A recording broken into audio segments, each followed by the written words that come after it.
প্রিয় ছাত্রছাত্রী 3.3 এর উদাহরণ 21 দেখো এখানে দেওয়া আছে 9x square minus 30xy plus 25y স্কোয়ারকে উৎপাদকে বিশ্লেষণ করো।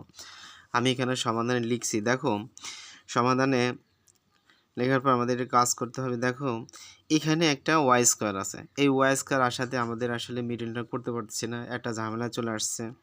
কারণ আমাদের যে শর্ত 2-3টা শর্ত আছে মিডলটা করার ভিতরে, সেক্ষেত্রে এই শর্তের মধ্যে এটা পড়তেছে না। যেমন এখানে ওয়াই একটা, এখানে ওয়াই স্কোয়ার একটা, তাহলে সেই ক্ষেত্রে আমাদের মিডলটা করতে পারবো না কোনো তার বিনিময়ে। সেক্ষেত্রে আমরা সূত্রে পড়ে কিনা দেখতে হবে। দেখো সূত্রে পড়ে কিনা কমন যায় কিনা, তার মিডলটা করা যায় কিনা, এই তিনটা 4টা ক্যাটাগরি মাথায় রাখলে কি এই উৎপাদক করা সম্ভব। দেখো সেক্ষেত্রে আমরা 3×9, তাহলে আমরা যদি এটার 3x এর পর হোল স্কোয়ার করি, তাহলে 3×9 আছে, এটা বাঙালি।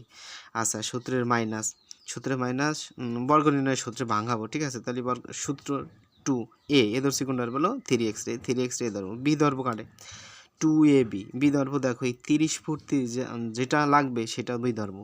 তাহলে আমরা আর এ বিও প্রুফ হোক আর না হোক ওইটা আমাকে দেখার বিষয় না। দেখো 3×6, আর কোন সংখ্যা বি ধরলে পরে আমাদের কি এখানে 30 100 হয়ে যাচ্ছে। আমরা এক্সট্রা পাচ্ছি 3×6 6x, আর এখানে কোন সংখ্যা দ্বারা গুণ করলে 30 হচ্ছে, তাহলে 5 × 30, তাহলে 5y নেবো। কে বলো 5y। তাহলে 3×2 কত 6, 5 × 30 xy হয়ে যাচ্ছে এটা পুরো। এবং এইটা কিন্তু বি ধরলাম, তাহলে এই বির পর যদি আমি হোল স্কোয়ার করি প্লাস বি স্কোয়ার, যদি 5 × 5 = 25 ওয়াই স্কোয়ার হয়ে গেল। তাহলে আমরা এই যে ভাঙাইলাম, এই ভাঙানো থেকে আমরা সূত্রে আসবো। তাহলে সূত্রে ধরছি কোনটা 3x রে, সূত্রের কি মাইনাস বি ধরছি কোনটা রে 5y রে। এটা কিন্তু আমাদের প্রকৃতপক্ষে অ্যান্সার আসে। যেহেতু অ্যান্সার আসে তাহলে আমরা এই অ্যান্সারটা আমরা লাস্ট ফিনিশিং করতে পারি। যেমন এটার আমরা ডাবল লিখতে 3x - 5y, আবার 3x - 5y, এটা আমরা লিখে দিতে পারি। এটা আমাদের অ্যান্সার কমপ্লিট হয়ে গেল।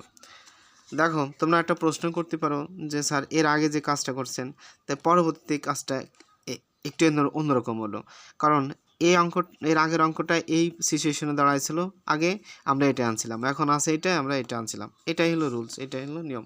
তা বেস্ট অফ লাক, ভালো থাকো।